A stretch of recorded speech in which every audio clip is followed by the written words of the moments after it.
안녕하세요 여러분, 수익률 상승에 도움을 드리고 싶은 헬퍼입니다. 금일 진행은 이제 간단한 마감 시황 설명드리고요. 그 다음에 이제 프로그램 매매 간단하게 살펴보고, 그 다음에 이제 일중 수급 차트, 코스피 200 선물, 코스닥 살펴보도록 하고요. 그 다음에 이제 6월 선물 만기 이후로부터 이제 현물 선물 수급, 코스피 수급 관련해서 보고, 연초부터 코스피 수급, 그리고 2001년부터 이제 수급 이제 발표가 되는 2001년부터 해서 좀 누적적인 수급 차트 좀 보도록 하겠습니다.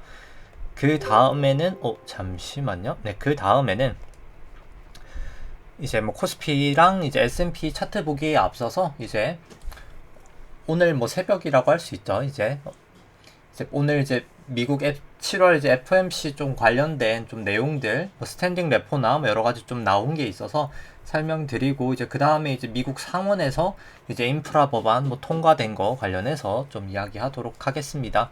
그 다음에 이제 코스피랑 이제 S&P 좀 일봉으로 이제 엘리어트 파동 이론과 일목균형표로 좀 살펴보도록 하고요. 그 다음에 이제 코스피 안에 있는 변동성이 이제 V 코스피 살펴보고, 이제 일본 니케이, 유럽 유로스톡스, 홍콩 항생, 중국 상해종합, 대만 각권, 좀 글로벌 지수들 살펴보도록 하겠습니다.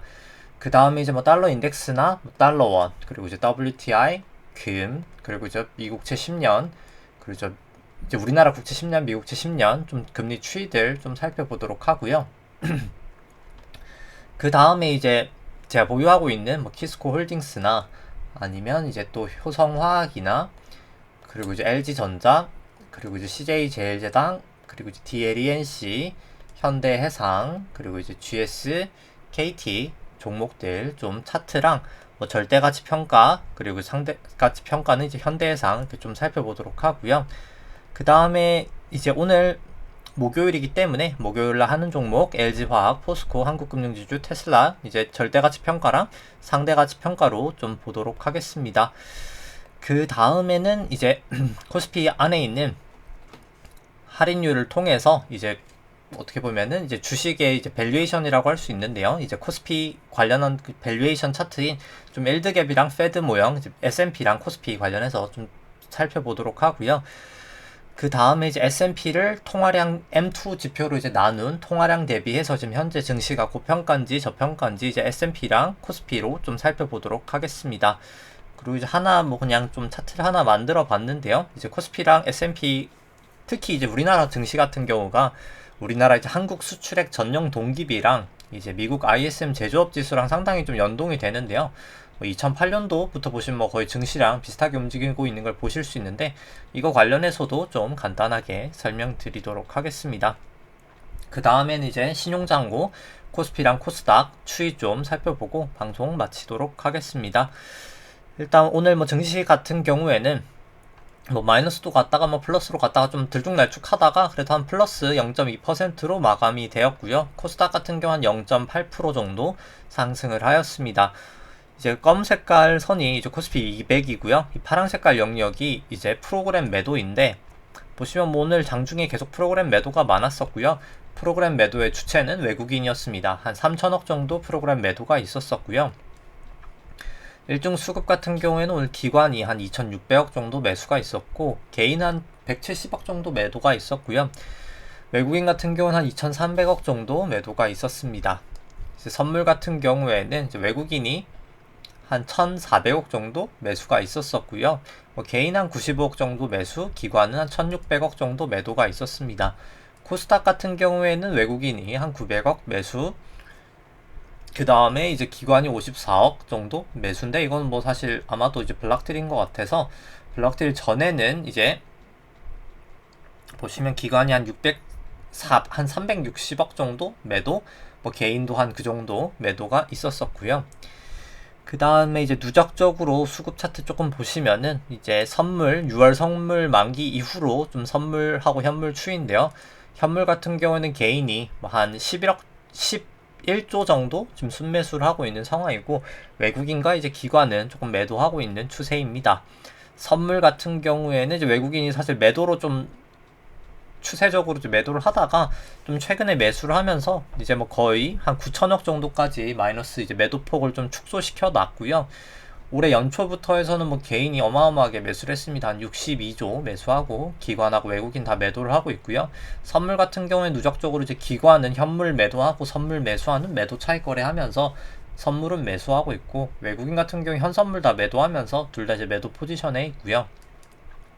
누적적으로 봤을 땐 원래 개인이 한 71조 정도 이제 사실 2001년부터 2019년 말까지 매도하다가 지금 이제 39억 정도 순매수로 돌렸으니까 110억이란 어마어마한 금액을 1년 한 7개월 만에 이제 매수를 했습니다. 뭐 수급 자체는 뭐 사실 좀 부정적이다, 이렇게 개인만 사고 있는 장은 뭐 좋지 않다라고 생각이 되고요. 그 다음에 이제 코스피랑 S&P 차트 보기 전에 이제 FOMC 관련해서 일단 미국 이제 7월 FOMC에서 이제 금리는 동결이 됐었고요. 이제 뭐 파월 의장이 이제 테이퍼링을 한다면 아무래도 이제 국채와 MBS를 함께 줄이지 않겠냐라는 발언이 있었고, 일단 이번 회의에서 처음으로 이제 테이퍼링에 대한 시점이나 뭐 속도 그리고 구성에 대한 좀 심층 분석이 좀 진행됐다고 언급을 했었습니다. 일단 연준은 계속해서 2%를 상회하는 높은 인플레이션은 이제 대부분 공급 측의 이제 일시적인 요인에 기인했고, 다시 이제 목표 수준으로 좀 하락할 것이라는 기존 입장을 좀 계속 지속하고 있고요. 뭐 경제는 뭐 코로나 바이러스 경로에 좀 계속 이제 좌우될 것이라고 언급을 했고, 다만 이제 뭐 델타 변이의 경제 충격은 좀 제한적일 수 있다고 전망을 하였습니다. 아무래도 이제 뭐 테이퍼링에 대한 구체적인 조금 언급은 8월 잭슨홀 혹은 9월 FOMC가 예상이 되고요. 이제 실제로 시행하는 것은 아마 올해 연말에서 내년 초 정도가 예상이 됩니다. 그리고 이제 뭐 이 정도는 뭐 사실 다 예상이 됐던 부분인데, 일단 좀 새롭게 추가됐던 부분은 스탠딩 레포라는 것을 도입을 했고요. 이제 SRF라고 해서 이제 스탠딩 레포 퍼실리티라고 하는데, 이제 이게 이제 지금 최소 금리가 0.25%, 운용 한도 이제 5천억 달러 규모로 일단 실시되게 되고요. 이제 SRF 같은 경우에는 이제 국채를 이제 은행이 갖고 있는 이제 국채를 이제 지급준비금하고 이제 상시 이제 교환할 수 있게 하는 제도입니다. 이제 2019년 6월 FOMC랑 뭐 지난 이제 4월 FOMC에서 조금 다뤄진 바가 있고요. 이제 앞으로 이제 은행들이 이제 보유하고 있는 이제 국채를 언제든지 현금화 시킬 수 있다. 이제 시장에 매각하지 않고 연방준비은행에 담보로 맡기면은 연방준비금이 이제 지급준비금을 주는 그런 게 이제 가능하게 되거든요.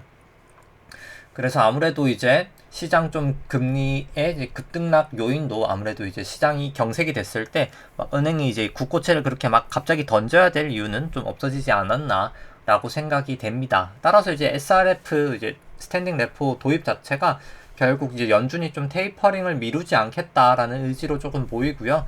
이제 스탠딩 레포 이제 단기 유동성 공급에 통한 좀 약간 이제 테이퍼링에 대한 좀 완충 장치라고 생각을 하시면 될 것 같습니다. 그리고 이제 미국 상원에서 이제 교통과 이제 유틸리티, 뭐 브로드밴드에 이제 투자하는 전통 인프라 법안 5,500억 달러 규모가 이제 67대 32로 통과가 됐고요. 민주당 이제 뭐 상원의원 50명 전원하고 공화당 17명이 이제 동의를 했습니다. 통과된 이제 법안은 상원의 이제 토론과 뭐 수정을 거쳐서 이제 하원으로 넘어가면 이제 과반 50%가 넘어가게 되면 이제 대통령 서명으로 최종 통과가 될 예정이고요. 이제 향후 8년간 시행될 예정이고, 구체적으로 이제 교통 인프라가 3천억 달러, 이제 그 외가 이제 2,500억 달러 정도 됩니다. 그리고 이제 기존에 이제 발표되었던 이제 아메리칸 자플랜에 이제 포함된 2조 달러 규모 인프라 계획 안에서 이제 전통 이 인프라 이거 관련된 게 이제 한 6천억 달러 정도 됐었거든요. 뭐 그런 걸 이제 감안했을 때 뭐 투자 규모는 뭐 크게 감소된 거는 아니다라고 이제 보여집니다. 근데 다만 일단 뭐 증시가 이 부분을 뭐 어느 정도 사실 선반영됐다고 생각하기 때문에 뭐 증시 자체에 뭐 그렇게 크게 영향을 미치진 않을 것 같고요. 그럼 이제 코스피부터 좀 차트를 살펴보도록 하겠습니다. 이제 뭐 시간 관계상 그냥 일봉만 살펴보도록 하고요. 코로나 저점부터 여기가 1파, 여기가 2파, 엘리어트 파동상 여기가 이제 3파, 여기가 4파라고 생각을 합니다. 그 다음 마지막 여기가 이제 5파라고 보여지고요.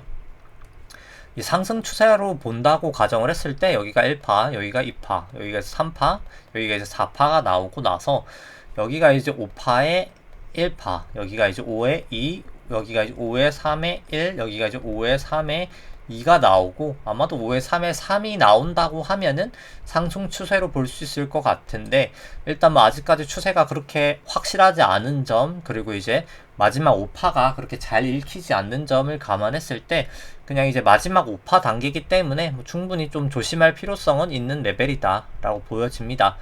이제 위든 미치든 조금 튈 수 있다 라고 보여지고요. 이제 여기 저점부터 이제 7월 9일 저점을 그어 봤을 때 일단 추세선이 이제 깨질 뻔 했다가 종가 기준으로 깨지지 않고 오늘도 결국 깨지지 않고 마감이 됐기 때문에 일단 뭐 저 같은 경우는 그냥 가지고 있는 풋옵션은 다 매도를 했고요. 오늘 같은 경우에 어차피 다 제가 지금 선물로 해지를 해놓은 상황이기 때문에 일단 뭐 지금은 그냥 콜만 들고 있습니다. 해지해놓고 콜만 일부 들고 있고요. 만약에 여기가 이제 뚫리게 되면은 그때 이제 재차 조금 약간 숏 포지션을 구축을 할 생각입니다. 뭐 가장 확실한 건 이제 구름대를 이탈하면인 것 같고요. 그리고 이제 여기 저점부터 해서 이제 기존 저점이었던 이제 여기 5월 13일 저점으로 했을 때 여기 이제 추세선을 또 넘지 못하고 사실 빠졌었거든요. 그래서 이제 여기서부터 추세선을 그은 걸 고려했을 때는 여기가 이제 깨지면 하방 추세, 위로 깨지면 좀 상방 추세다라고 보여지고요. 그 다음에 이제 뭐 가장 확실한 것은 여기 전고점을 넘으면 3316을 넘으면 조금 더 올라갈 수 있을 것 같고, 가장 1차적인 것은 이제 여기죠. 여기 고점인 3286을 이제 넘냐 마냐인 것 같습니다. 하방일 땐 당연히 여기 이제 이 추세선을 깨지고 나서 그 다음에는 이제 여기가 되겠죠. 잠시만요. 네, 여기 저점이 이제 3188을 깨지냐 마냐, 결국 이제 구름대를 깨지냐 마냐인 것 같습니다. 위로 먼저 깰지 밑으로 먼저 깰지에 따라서 방향성이 조금 바뀔 것 같고요. 이제 좀 정해질 것 같고요. 뭐 지금 당장은 추세가 그렇게 명확하진 않은 상황이다 라고 보여집니다. 뭐 현재 그냥 주가상으로도 전환선은 상회하고 있지만 기준선은 하회하고 있고, 9일, 26일 프랭스팬, 뭐 9일은 호전이 됐지만 26일은 아직 역전이 됐기 때문에 뭐 추세 자체가 그냥 지금 약간 정해지지 않은, 계속 이 검은 색깔 50일 이동평균선의 선이 왔다 갔다 하고 있는 상황이어서 뭐 곧 저는 이제 위든 미치든 좀 튀지 않을까라고 보여지고, 변화일도 또 오거든요. 여기 고점부터 하면은 이제 내일이 딱 변화일이어서 아마 이제 내일 금요일 이후에 특히 이제 다음 주 아니면 내일부터 이제 좀 약간 증시가 위든 미치든 조금 튈 수 있지 않나 라고 생각이 됩니다.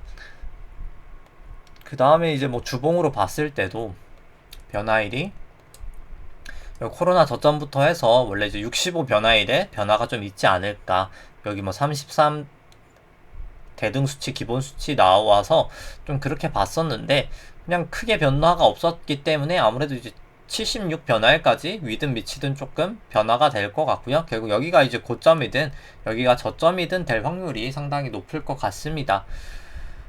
이제 또 이때가 딱 지금 잭슨홀 구간이거든요. 그렇기 때문에 아마 이 구간이 저점이든 고점이든 좀 될 확률이 높지 않나라고 생각은 합니다. 이제 뒤에 이제 얘기가 나오겠지만은 뭐 오늘 이제 설명할 뭐 ISM 제조업 지수나 뭐 수출입 전년 동기비로 보더라도 아니면 밸류에이션 다른 걸로 보더라도 뭐 충분히 이제 밸류에이션 부담은 있어서 사실 어깨 위로는 충분히 지금 넘어와 있다라고 생각을 하고요. 좀 위든 미치든 좀 조심을 해야 될 단계지 않나라고는 보여집니다. 그 다음에 이제 분봉으로 봤을 때는 일단 뭐 120분봉 상으로는 그나마 다행인 점 이제 종가 기준으로 전환선을 넘어섰고요. 이제 구름대 부근에서 오늘 좀 저항을 받으면서 넘지는 못했습니다. 뭐 따라서 이제 좀 상방을 본다라고 하면 이제 구름대를 빨리 넘겨야 될 것 같고요. 여기 구름대를 좀 넘겨야 될 것 같고, 뭐 다행인 점은 일단 120분봉 상 200 이제 26일 후행스팬이 호전이 됐기 때문에 호전된 상황에서 뭐 50일, 200일 이동평균선 넘어서고 여기서 이제 구름대까지 좀 넘어서면 조금 더 이제 상방으로 볼 수 있지 않을까라고 보여지고요. 그리고 특히나 이제 코스피 200에 240분봉이 사실 계속해서 저 같은 경우 이걸로 좀 대응을 하셔도 괜찮지 않을까라고 보여지는 게, 240분봉의 200일 이동평균선을 이제 작년 10월 30일날 부근에서 딱 닫고 반등을 했었고요. 여기 보시면은 여기 5월 13일에도 똑같이 닫고 반등, 그 다음에 이제 7월 9일도 닫고 반등, 7월 21일도 닫고 반등, 이제 어제 같은 경우에도 닫고 반등을 했기 때문에 결국 이제 종가 기준 여기를 깨냐 마냐가 뭐 상당히 중요할 것 같습니다. 그래서 뭐 이제 사실 레인지가 얼마 안 남아있죠. 구름대를 먼저 깨느냐, 여기 이제 구름대를 먼저 깨느냐, 아니면 이 200일 이동 평균선을 먼저 깨느냐, 좀 레인지가 그렇게 크지 않기 때문에 조금 크면은 그때 조금 방향성에 이제 베팅을 하면 되지 않을까라고 보여집니다. 그 다음에 이제 S&P 같은 경우에는 그렇기 때문에 저 같은 경우에 추세가 뭐 사실 지금 애매해서 그냥 이제 해지를 해놓고 있었고요. 원래 이제 콜 매수, 뭐 풋 매수도 하고 있었었는데 소량 지금 일단 풋은 다 매도하고 어차피 선물로 해지를 하고 있으니까 아주 이제 소폭 증시가 혹시나 상승하면 이제 좀 따라가기 위해서 이제 콜은 살짝 매수를 해놓은 상황입니다. S&P 같은 경우는 여기가 1파, 이제 여기가 2파, 여기가 이제 3파, 여기가 이제 4파라고 보여지고요. 마지막 이제 5파에 대해서 이제 여기가 이제 5파, 1파, 여기가 2파, 여기가 이제 3파, 여기가 4파고 여기가 이제 5파의 어딘가를 지금 가고 있지 않나라고 보여집니다. 이 보기에 따라서 여기가 1파, 2파, 뭐 3파, 4파, 5파로도 볼 수 있긴 해서 충분히 뭐 사실 좀 조심할 필요성은 있어 보인다라고 생각을 하고요. 일단 다만 뭐 추세선으로 봤을 때는 이제 뭐 전환선 기준선 다 위에 있고 9일, 26일 스윙스팬 뭐 다 호전돼 있기 때문에 뭐 특별히 이제 전환선 기준선 이제 하회하기 전까지는 뭐 굳이 이제 먼저 뭐 대응할 필요는 없지는 않나라고는 보여집니다. 그리고 이제 주봉으로 봤을 때도 여기 이제 코로나 이전 고점부터 해서 76 변화일이 딱 와 있거든요. 이번 주가. 그래서 아마 이제 다음 주가 또 좀 여기도 변동이 좀 위든 아래든 좀 크지 않을까라고 보여지고요. 그 다음에 이제 뭐 120분 봉상으로 봤을 때는 120분 봉상은 일단 뭐 지금은 이제 구름대를 막 넘어가려고 말랑 지금 약간 조금 여기서 구름대 안에서 상단에서 좀 약간 저항을 보이고 있는데 여기를 이제 다시 이제 넘어서서 이제 전고점을 다시 한번 이제 재차 넘냐 마냐가 뭐 가장 중요할 것 같습니다. 뭐 밑으로 당연히 기준선을 깨지고 이제 구름대까지 깨지면 그때 이제 당연히 하방으로 봐야 될 것 같고요. 그리고 이제 26일 프랑스팬도 이제 호전이 아직 되진 못해서 여기가 이제 호전이 될지 말지가 뭐 가장 관건일 것 같습니다. 뭐 아직까지는 근데 일봉상은 뭐 추세는 크게 뭐 좀 약간 역전된 건 아니고요. 좀 여기서 이제 계속 빠졌으면은 좀 부정적일 수 있겠으나 뭐 일단 재차 좀 반등을 하고 있기 때문에 뭐 아직은 그렇게 크게 뭐 문제는 없는 상황이다라고 보여집니다. 뭐 나스닥 같은 경우에도 전환선을 딱 딛고 반등한 이후에 아직까지는 뭐 크게 추세상에는 문제는 없고요. 이제 뭐 비트코인 같은 경우에는 이제 그냥 가끔만 제가 설명을 드리는데 뭐 저도 제가 직접 투자를 하고 있진 않기 때문에 뭐 그렇게 자세히 보고 있지는 않고요 사실. 근데 이제 그럼에도 불구하고 아마 이제 여기가 그냥 제가 생각하기에 1파, 2파, 3파, 여기가 A, B, C로 4파, 여기가 5파 나오고 나서 그 다음에 이제 여기가 A, B, C로 또 간 다음에 여기가 이제 A고 여기가 B고 여기가 이제 C거나 아니면 여기가 1파, 2파, 3파, 4파, 5파 뭐 이런 식으로 좀 빠지지 않을까. 일단 지금 당장은 좀 반등을 할 것 같은데 그 이후에는 좀 빠지지 않을까라고는 뭐 저는 그냥 봤을 때 좀 보여지고요. 그 다음에 이제 코스피 안에 있는 내재 변동성 V코스피 같은 경우에는 뭐 오늘 증시가 그래도 막판에 좀 상승을 하면서 끝이 났기 때문에 변동성은 좀 하락하면서 끝이 났습니다. 근데 다만 아직까지는 뭐 전환선 하회했지만 기준선 상회하고 26일도 호전됐기 때문에 좀 조심할 필요성은 그래도 있어 보이고 여기 이제 구름대 상단에서 좀 막혔었는데 재차 이제 구름대 안으로 들어가냐 마냐가 뭐 중요한 것 같습니다. 그 다음에 이제 뭐 일본 증시 같은 경우에는 좀 반등을 하면서 200일 이동평균선까지는 일단 붙여놨고요. 한 0.7% 정도 상승이 있었습니다.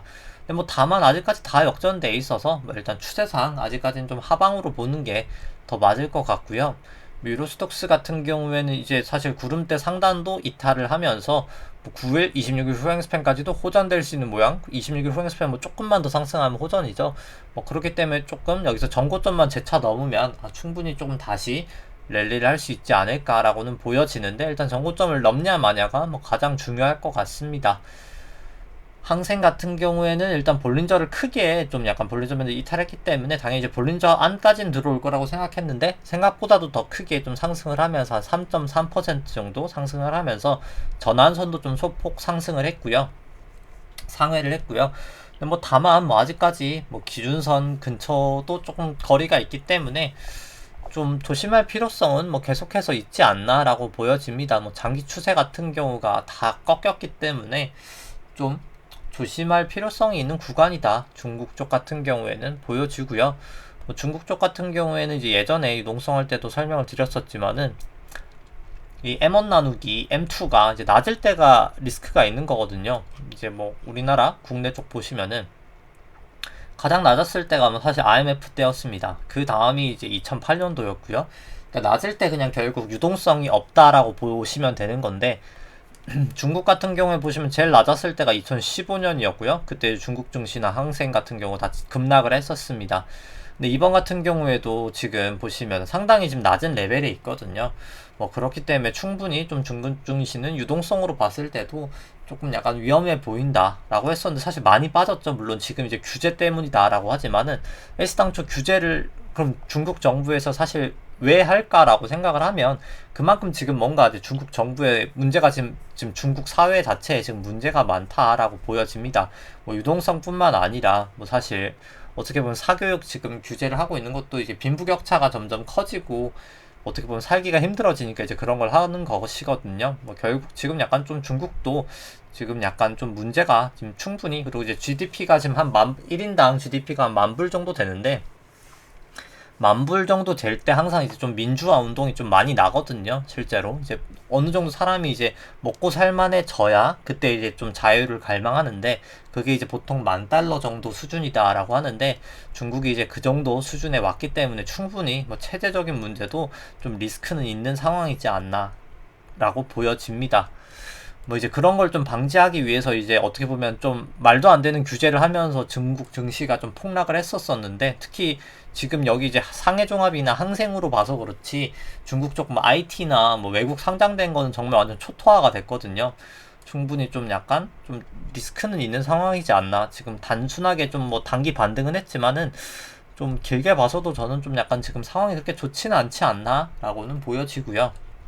상해종합 같은 경우에는 딱 볼린저 밴드 그냥 하단 부분까지 이제 올려놨습니다. 한 1.5 정도 상승을 하면서 올려놨고요.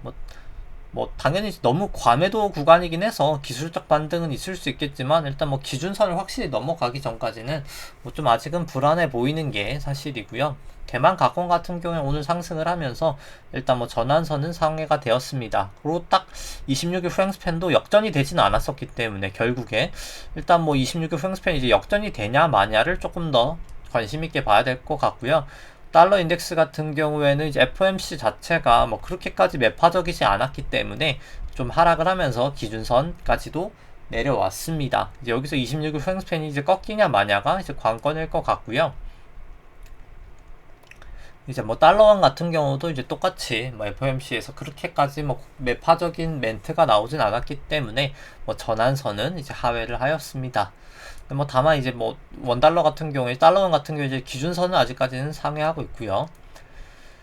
이제 WTI 같은 경우 이제 원유 재고도 뭐 많이 하락을 하고 있기 때문에 뭐 그렇게 크게 뭐 지금 추세상은 문제는 없다라고 보여집니다. 기준선 위에도 있고요. 다만 이제 26일 후행스팬이 아직까지는 역전이 돼 있어서 이것만 일단 호전이 되면 조금 더 긍정적이지 않나라고 보여지고요. 이제 금 선물 같은 경우에 실질 금리가 사실 계속 빠지고 있는데 뭐 그것 부분을 뭐 계속 반영은 하고 있지는 못합니다. 그냥 뭐 지금 실질 금리가 그냥 계속 거의 뭐 최저점 수준에 있기 때문에 그냥 좀 횡보를 하고 있는 상황이고요. 뭐 저 같은 경우 이제 결국 뭐 연말이든 연초든 테이퍼링 하면 뭐 그땐 좀 금이 실질 금리 올라가면서 좀 빠졌다가 그 다음에 이제 좀 지급준비금이 풀리면서 올라가지 않을까라고는 계속해서 생각을 하고 있습니다. 우리나라 이제 국고채 10년물 같은 경우에는 이제 오늘 한 3bp 정도, 1bp가 0.01%인데 반등을 하면서 200일 이동평균선 좀 상회를 했고요. 상회했음에도 불구하고 아직 뭐 전환선 기준선 다 역전돼 있기 때문에 뭐 계속해서 아직까지는 하락 추세다라고 보여집니다. 미국채 10년물 같은 경우에는 이제 전환선은 상회를 한 상황이지만 9일도 이제 호전될 수 있는 모양새고요. 일단 결국 다시 이제 기준선을 넘냐 마냐가 뭐 가장 좀 관건일 것 같고요. 아직까지는 하락 추세다 라고 보여집니다. 그 다음에 이제 키스콜딩스 같은 경우에는 뭐 오늘 장중에 한 2%까지 하락을 하다가 완전 이제 장 막판에 사실 좀 플러스로 돌렸고요. 그래서 뭐 사실 플러스로 돌린 게 이제 종가가 됐습니다. 뭐 다행인 점은 뭐 어찌 됐든 간에 결국에 이제 전환선 기준선 넘어서고 구름대 넘어서고 9일 26일 프랭스팬 뭐 다 호전됐기 때문에 뭐 차트상 뭐 큰 문제는 없다라고 보여지고 이제 오히려 좀 괜찮은 추세가 된 것 같습니다. 이제 구름대 상단도 계속 잘 타고 올라왔기 때문에 뭐 차트상 뭐 전혀 문제가 없다라고 보여지고 뭐 현재 주가 한 2만 1,000원 정도 되고 나머지 이제 실적 전망치 뭐 이 정도 나온다라고 감안을 했을 때 그래도 한 66,000원까지 한 214% 올라갈 수 있는 상승 여력을 가지고 있는 주식이다 라고는 보여지고요. 결국 뭐 키스콜딩스는 계속해서 그냥 이제 주주 환원 정책이 가장 중요하지 않나. 이제 자사주 매입했던 거 소각하고 무상증자를 하는 게 뭐 가장 이제 주가 랠리를 하는데 좀 필요하지 않나라고 생각을 하고요. 이제 2분기 실적은 뭐 사실 상당히 잘 나올 거라고 생각을 하기 때문에 일단 뭐 그 부분이 뭐 두 번째 트리거가 되지 않을까라고 보여집니다. 그 다음에 이제 뭐 효성화학 보시면은 효성화학 같은 경우에 일단 뭐 전환선 방향은 떨어지고 있지만 뭐 그나마 뭐 다행인 건 이제 주가가 이제 올라가면서 전환선을 좀 상회를 했고요. 기준선 부근에서 그래도 계속 좀 지지는 보였기 때문에 뭐 아직 26일 프랑스팬이 역전된 것도 아니고 뭐 차트상은 큰 문제는 없다라고는 생각이 됩니다. 효성화학 같은 경우에는 현재 주가 한 41만원 정도 되고 뭐 나머지 이제 실적 전망치 이 정도다라고 감안을 했을 때 뭐 한 104만원 정도까지 올라갈 수 있는 내재 가치를 보유하고 있는 주식이다 라고는 보여지고요. 그 다음에 이제 LG전자 같은 경우 보시면은 뭐 일단 전환선 기준선 다 상회하고 있고 뭐 9일 26일 프랭스팬 다 호전됐기 때문에 뭐 특별히 지금 차트상은 문제는 없다라고 보여집니다. LG전자 같은 경우에 현재 주가 한 17만원 정도 되고 나머지 이제 실적 전망치 이 정도 나온다라고 감안을 했을 때 한 35만원까지 올라갈 수 있는 내재 가치를 보유하고 있다라고 생각이 되고요. 그 다음에 이제 뭐 제일제당 같은 경우에는 이제 오늘 뭐 나름 큰 폭으로 상승을 하면서 파라블릭 또 매수 시그널 나오고 전환선 넘어서고 뭐 9일 26일 프랭스팬 다 호전됐기 때문에 뭐 차트가 딱 괜찮은 모양새다라고 생각이 되고 그 다음에 이제 절대가치 평가로 봤을 때 현재 주가 한 48만원 정도 되고 나머지 이제 실적 전망치 이 정도다라고 감안을 했을 때 한 118% 정도 상승 여력은 있는 종목이다 라고 보여집니다. 그 다음에 DLENC 같은 경우에는 일단 뭐 기준선 부근에서 뭐 잘 일단 반응은 해준 상황이고요. 뭐 실적 같은 경우에는 거의 그냥 전망치 수준으로 뭐 괜찮게 잘 나왔습니다. 기준선 상회하고 뭐 26일 프랭스팬 호전됐기 때문에 뭐 차트상 문제는 없다라고 보여지고 DLNC 같은 경우에도 뭐 현재 주가 한 15만원 정도 되고 나머지 실적 전망치 이 정도다라고 감안을 했을 때 뭐 우선주로 봤을 땐 배당 수익률도 한 6% 정도 되기 때문에 자사주 포함해서 뭐 상당히 뭐 배당도 괜찮지 않을까라고 생각이 되고 뭐 근데 가이드라인을 줬기 때문에 배당이 좋을 수밖에 없다라고 생각이 되고 뭐 상승 여력도 한 322% 정도나 있는 주식이라서 뭐 내재 가치는 상당히 좋은 주식이다라고 생각이 됩니다. 현대해상 같은 경우에는 뭐 전환선 기준선 9일 26일 프랑스팬 다 호전된 상황에서 큰 문제는 없지만 뭐 오늘은 뭐 소폭 하락을 했고요. 현대해상 같은 경우에는 이제 뭐 상대가치 평가로 봤을 때 뭐 파란 색깔이 이제 주가고요. 이제 연두 색깔이 이제 높을 때 주식이 저평가, 낮을 때 이제 주식이 고평가를 나타내는 이제 선인데 뭐 현재 좀 상당히 높은 레벨에 있기 때문에 이제 밸류에이션 부담은 좀 덜한 별로 없는 상황이지 않나라고 보여집니다. 그 다음에 이제 뭐 GS 같은 경우에는 이제 계속해서 여기가 이제 이 120이동 평균선 부분에서 딱 반등을 하고 일단 뭐 아직까지는 뭐 크게 문제는 없는 상황이고요. 일단 전환선은 상회를 한 상황입니다. 일단 뭐 200일 이동평균선 깨는지 말지가 뭐 하방으로 봤을 땐 가장 중요한 걸 같고 일단 9일은 호전됐기 때문에 뭐 과거 대비해서는 좀 괜찮아진 것 같고요. 이제 뭐 주봉상으로도 기준선 밑을 이제 하회하지 않았기 때문에 뭐 아직은 조금 더 지켜볼 생각입니다. 뭐 GS 같은 경우에 현재 주가 한 44,000원 정도 되고 나머지 이제 실적 전망치 이 정도 나온다라고 감안을 했을 때 뭐 한 110이 아니죠. 한 11만원 정도까지 상승 여력은 있는 주식이다 라고 보여지고요. 그 다음에 이제 뭐 KT 보시면은 KT가 여기 있네요. 네. KT 같은 경우에 뭐 좀 올랐다가 좀 꺾인 이유로 일단 뭐 그럼에도 불구하고 뭐 아직까지는 뭐 기준선 위에 있기 때문에 뭐 큰 문제는 없다라고 보여집니다. 다만 좀 전환선에서 뭐 계속 좀 저항을 받고 있는 모양새긴 하고요. 뭐 KT 같은 경우 이제 수요일 날 원래 한 어제 했던 종목인데 뭐 현재 주가가 한 34,000원 되고 나머지 이제 뭐 실적 전망치 한 이 정도 나온다라고 감안을 했을 때 뭐 그래도 주가가 한 270% 정도 이제 상승할 수 있는 여력은 이제 보유하고 있다라고 보여집니다. 이제 뭐 개별적인 종목 설명은 다 드린 것 같고요. 그 다음에 이제 오늘 할 종목은 이제 LG화학, 포스코, 한국금융지주, 이제 테슬라 살펴보도록 하겠습니다. 뭐 LG화학 같은 경우에 오늘 뭐 실적은 상당히 좋게 잘 나왔고요. 2분기 실적 발표. 현재 주가가 한 84만원 정도 되고 나머지 이제 실적 전망치 이 정도 이제 나올 것 같다라고 감안을 했을 때 뭐 실적 전망치도 뭐 상당히 다 높은 수준으로 설정을 했고요. 그렇게 이제 뭐 설정을 했을 때 뭐 주가가 마이너스 한 8% 정도 돼야 된다. 내재 가치가 그 정도 나오는데 원래 한 플러스 마이너스 한 30% 정도는 이제 오차 범위 내다라고 감안을 했을 때 그냥 지금 주가가 거의 그냥 적정한 수준이다라고는 이제 절대 가치 평가로는 보여집니다. 뭐 상대 가치 평가로 봤을 때 똑같이 이제 연두 색깔이 높을 때 저평가, 낮을 때 이제 고평가인데요. 연두 색깔 이제 이 기대 수익률로 봤을 때 뭐 최근 주가가 뭐 좀 조정을 보였지만 워낙 많이 올라가긴 했기 때문에 과거 상대적인 거를 봤을 때는 좀 밸류에이션 부담은 좀 있어 보인다라고는 생각이 되고요. 그 다음에 이제 차트 보시면은 LG화학 같은 경우에는 일단 뭐 계속해서 200일 이동평균선에서 좀 지루하게 좀 움직임이 있었었고요. 뭐 현재는 이제 뭐 전환선은 상회했지만 아직 구름대 안도 들어가진 못했고 기준선도 뚫지는 못했기 때문에 그리고 26일 후행 스팬도 아직까지는 뭐 역전도 아닌 호전도 아닌 상황이어서 일단 뭐 적어도 기준선은 넘고 26일 후행 스팬은 뭐 호전이 되어야 좀 하지 않을까 라고 보여집니다. 일단 뭐 추세가 그렇게 좋아 보이지 않는 추세고요. 아직까지는. 그 다음에 이제 뭐 포스코 같은 경우에는 현재 주가는 36만원 정도 되고 나머지 이제 실적 전망치 이 정도 나올 것 같다라고 감안을 했을 때 한 100% 정도 이제 상승 여력은 있는 종목이다 라고 생각이 되고요. 그 다음에 이제 포스코 같은 경우에는 이제 상대 평가로 봤을 때는 상대 가치 평가로 봤을 때 일단 뭐 과거 대비해서는 그래도 좀 약간 밸류에이션 매력은 좀 있는 구간이다. 지금 주가가 올라왔음에도 불구하고 뭐 그렇다라고 생각은 하고요. 근데 이제 뭐 가장 중요한 것은 이제 ROE가 과거에 이렇게 쭉 떨어지면서 주가도 같이 쭉 빠졌었는데 이제 여기서 이제 ROE가 얼마나 많이 이제 반등을 해주느냐가 뭐 가장 관건일 것 같습니다.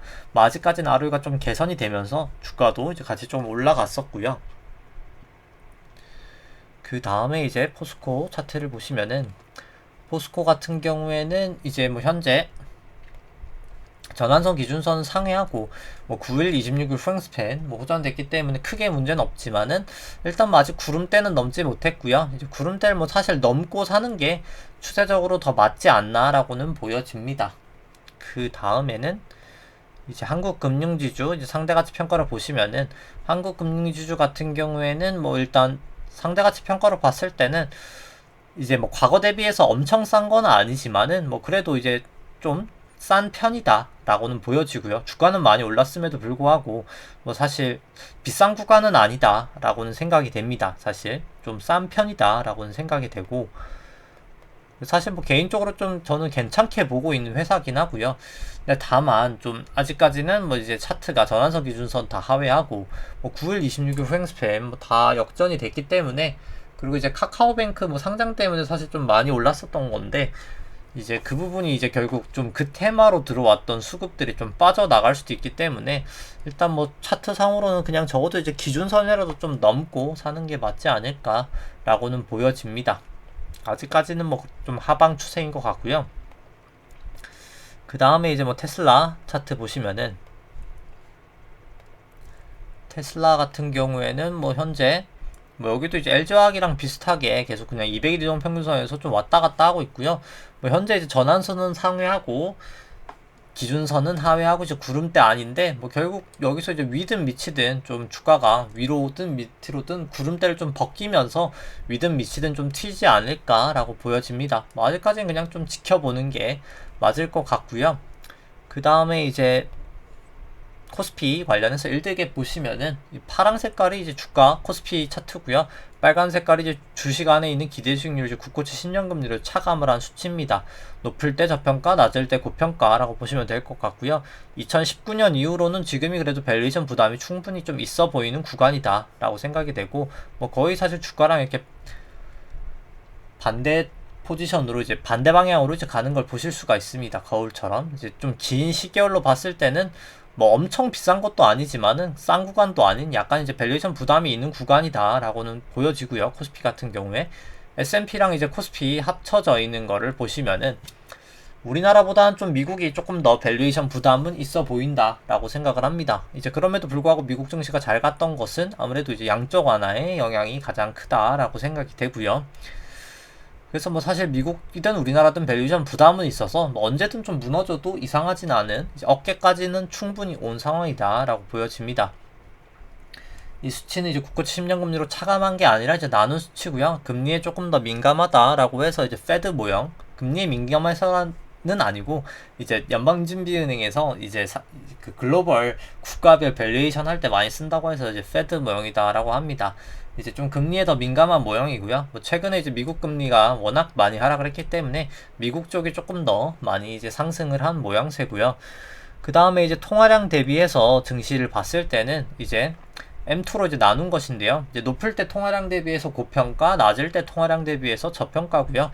현재 미국 증시는 이제 닷컴 버블 이후로는 뭐 사상 최고치까지 와 있는 상황입니다. 좀 통화량 대비해서는 고평가가 되어 있다라고 보여지고, 한국 같은 경우에도 사상 최고치까지는 아니지만 뭐 충분히 좀 높은 구간이어서 통화량 대비해서는 뭐 좀 고평가 구간에 왔다라고 보여집니다.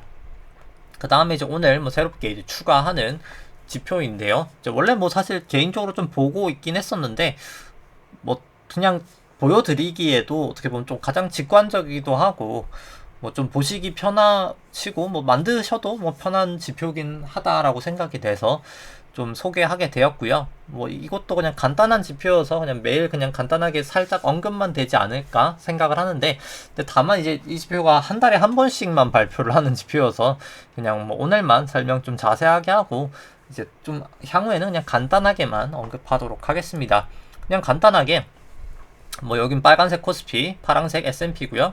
코스피가 좌측, S&P가 우측 차트고요. 여기 이제 한국 수출액이 좌측, 미국 이제 ISM 제조업 지수가 이제 우측입니다. 수출액은 이제 전년 동기비 이제 증감률이고요. 이제 뭐 좀 워낙 긴 여기 이제 1980년도부터 있어가지고 너무 긴 시계열은 좀 그냥 지나치고요. 2008년도 이후로 그냥 차트 보시면은 뭐 이건 이제 2019년부터인데 여기도 그냥 제외하고 그냥 2008년 이후로 보도록 하겠습니다. 이 코스피 움직임과 뭐 사실 수출액, ISM 제조업 지수 움직임하고 뭐 거의 똑같죠. 뭐 사실 이렇게 갔던 움직임이 거의 똑같은데, 근데 이제 문제점이 하나가 발생이 됩니다. 보시면은 이 수출액 전년 동기비가 이렇게 하락을 할 때 결국에 이제 증시가 결국은 빠졌거든요. 여기도 결국 빠졌고 ISM 같은 경우도 마찬가지고요. 근데 이제 이미 수출액 같은 경우에 이제 고점 피크를 찍고 이미 지금 빠지고 있고요. 피크를 이미 5월달에 찍고 6월부터 빠지고 있고, ISM 같은 경우에는 3월 피크를 찍고 이미 지금 빠지고 있습니다. 뭐 따라서 이제 충분히 이제 어깨까지는 왔다라는 말이 이 지표로도 지금 충분히 좀 설명은 된다라고 생각을 하고요. 한 방 정도는 전 더 갈 수도 있다라고는 보는데, 분명히 이제 어깨 위기 때문에 좀 조심은 할 필요가 있다. 뭐 한 방 더 먹는 걸 먹으러 갈 수는 있겠지만은 충분히 언제든 하방에 이제 좀 노출이 될 수 있는 가능성이, 왜냐면 이제 보시면 다 좀 나름 크게 빠지는 구간이거든요. 이렇게 좀 피크를 치고 나서는 좀 조심할 필요가, 이 한국 수출액 전년 동기비 지표나 미 ISM 이제 제조업 지수를 봤을 때도 조금 트렌드가 이제 그렇게 볼 수 있다라고 생각이 됩니다. 좀 조심할 필요성은 계속해서 있다라고 보여지고요. 그 다음에 이제 코스피랑 코스닥 신용잔고 좀 살펴보도록 하겠습니다. 일단 먼저 합산 신용잔고 좀 보도록 하고요. 잠깐 좀 차트 좀 내리고 코스피 코스닥 합산 신용잔고 보도록 하겠습니다. 합산 신용잔고 같은 경우에는 뭐 24조 한 6천억 정도 되면서 뭐 그냥 계속해서 사상 최고치 수준에서 유지가 되고 있고요. 뭐 절대적인 수치를 보시더라도 뭐 그냥 압도적으로 뭐 사상 최고치입니다. 과거 대비해서 상당히 많이 올라와 있고요. 이제 증시 이제 신용 잔고를 이제 코스피 시총으로 이제 나눈 수치 같은 경우에도 뭐 압도적까지는 아니지만은 2008년도 이제 금융위기 이후로 사상 최고치 수준이고요. 좀 짧은 시결로 봤을 때도 뭐 사상 최고치 수준인 것을 보실 수가 있고, 특히나 이제 코스피 신용잔고 증감 속도가 이렇게 하락을 하고 있는데, 하락할 때가 항상 증시가 안 좋았었거든요. 이렇게 하락할 때가. 좀 조심할 필요성은 이걸 보더라도 그냥 어깨까지는 왔구나 라고 생각이 됩니다. 코스닥 같은 경우에는 뭐 차트 설명은 생략하고 그냥 이제 차트만 보여드리도록 하고요. 뭐 따라서 그냥 종합적으로 결국 뭐 변화를 봤을 때 뭐 저는 한 방 더 좀 사실 갈 수도 있지 않을까라고는 보여지는데, 그래서 뭐 사실 그냥 선물로 해치하고 이제 매우 소량 그냥 콜옵션 혹시나 이제 올라갈 수도 있으니까 좀 매수를 해놨었는데, 뭐 사실 충분히 지금 많이 왔다고는 생각을 하거든요. 이제 뭐 월봉상으로도 보면은 역사적으로 이렇게까지 과열됐던 적이 단 한 번도 없었습니다.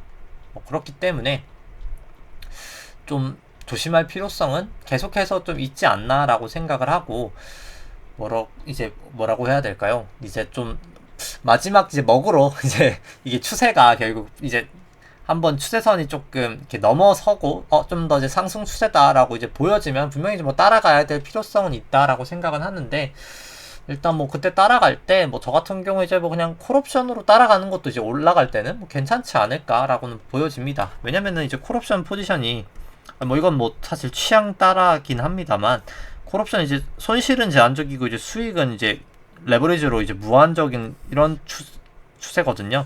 딱 프리미엄만 마이너스고, 그래서 사실 뭐 급락이 와도 나는 딱 일부분만 마이너스고 올라갈 때 이렇게 무한정 이제 먹을 수 있는 포지션이어서, 뭐 아니면 콜옵션 포지션이나 뭐 아니면은 올라갈 때 뭐 그냥 좀 일부 해지를 하는 것도 뭐 좀 괜찮지 않을까.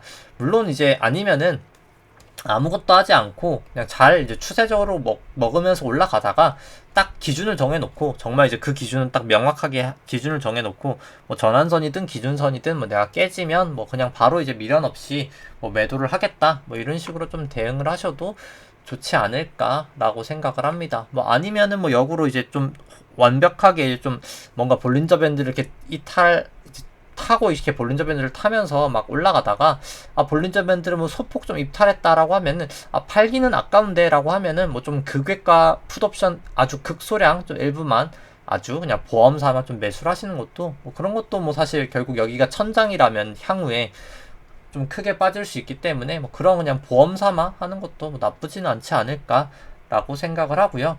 일단 뭐 아직은 그냥 추세가 결정되진 않았기 때문에 일단은 뭐 추세를 뭐 계속 좀 지켜봐야 될 것 같습니다. 뭐 아직까지는 그냥 좀 지루한 횡보 장세가 좀 계속 지속되고 있는 것 같고요. 뭐 머지않아 이제 코스피 같은 경우도 26일 변화일도 오고 하기 때문에, 미국 같은 경우도 이번 주가 변화일이었기 때문에 결국 다음 주부터는 움직임이 있을 거라고 보여지기 때문에, 가능성이 좀 높다라고 보여지기 때문에 뭐 추세가 좀 결정되면 뭐 그때 좀 움직이는 것을 추천을 드리면서 오늘 방송 여기까지 하도록 하겠습니다. 좋아요와 구독 누르시면 감사하겠습니다. 이상입니다.